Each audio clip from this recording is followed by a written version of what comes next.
Have you ever been in that moment when you're preaching and suddenly you find yourself nervously unsure of yourself, lost in a tangent that you really hadn't planned, or way off topic, and you start to tangibly feel the disconnect with your sermon? There's that split second of panic, your heart rate starts to go up, or you feel yourself reddening in the face. Suddenly, the off-the-cuff story isn't landing, or your attempt to just let the sermon flow or happen doesn't seem to be working, and you need to get back on track. After pastoring and preaching for more than 18 years, I've definitely had my share of moments like this. And in this video, I'm sharing several ways that can help you deliver a cohesive, impactful, meaningful sermon without veering off topic or getting flustered. Number one, and this is huge, you need to create an outline. Organization is key when preparing to deliver your sermon. It's going to help you present your message in a clear, coherent, and impactful way. As you're developing your sermon, you should gather as much relevant information as possible. Obviously, this includes biblical text, but also things like insights, personal experiences, historical context, relevant anecdotes, and possible illustrations. And don't rush this process. The accumulation of initially a lot of notes will provide you with a rich pool of resources to draw from as you begin to refine and boil down your message. And it will deepen your breadth of understanding related to the topic. After you acquire your notes, it's time to begin structuring them into your outline. And you can think of this in some ways as a map that you can follow when it comes time to deliver your sermon. Structure will also help those listening comprehend and follow along with your message. Your message should have a direction that it is heading, a clear beginning, middle, and end. If you'd like more guidance on structuring your sermon, I'll link to my video about how to prepare a sermon using a 3-point outline. Hey, before we go on, do you want to get more mileage out of your weekly sermon? It's one of the ways that I help teach pastors and faith-based communicators to be more effective.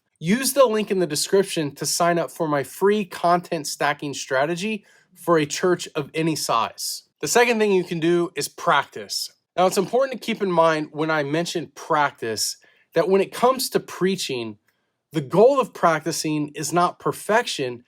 It's better to think of it as absorption. It's not just about rehearsing your sermon over and over. Mindfully practicing your sermon will help you to internalize the message. It's important to be familiar with your notes, but you're not trying to memorize it word for word. You're aiming to internalize the message that you want to convey. This will help you to speak freely while staying on topic and lead to a more natural and sincere delivery. The third thing you can do to help you stay on topic is to clarify your main points. I think it's helpful for most sermons to have one primary message, supported by a few key points. And you want to make sure that these points are clear in your mind first. Then, as you pray and go through your notes in advance, work on making the points clear in your delivery. Ask yourself, if someone were to ask me what my sermon is about, what would I say? The fourth thing you can do is to consider helpful illustrations while sermon prepping.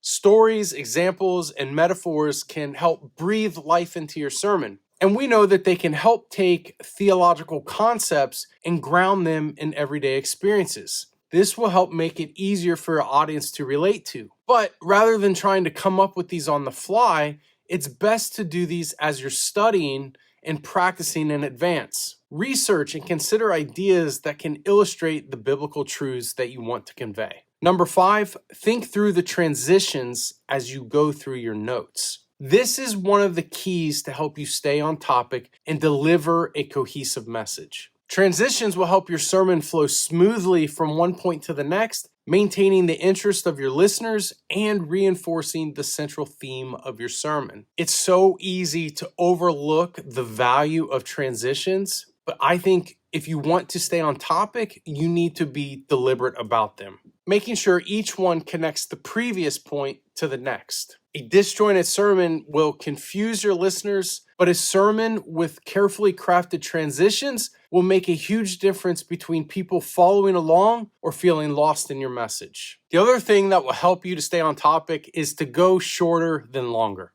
It's tempting to think that a longer sermon automatically equals a better sermon, but that's not always the case. Aim for a shorter, more focused message rather than a long, exhaustive one where you feel like you have to bounce all over the place in order to fill an allotted amount of time. It's better to speak for a shorter time and leave your congregation wanting more than to overstay your welcome and to lose their attention. And the other thing you can do to help you stay on topic is to prioritize the introduction and conclusion to your sermon. It's a big mistake to overlook the introduction and conclusion to your message. Both of these components represent how you will initially engage your audience and how they should apply your sermon. If people do not feel connected to your message initially, they will be less likely to pay attention as you continue to move through it. Wrapping up your sermon prep without prayerfully considering how you will conclude the message will also make for an awkward ending to your sermon. Preparing for both of these elements is just as important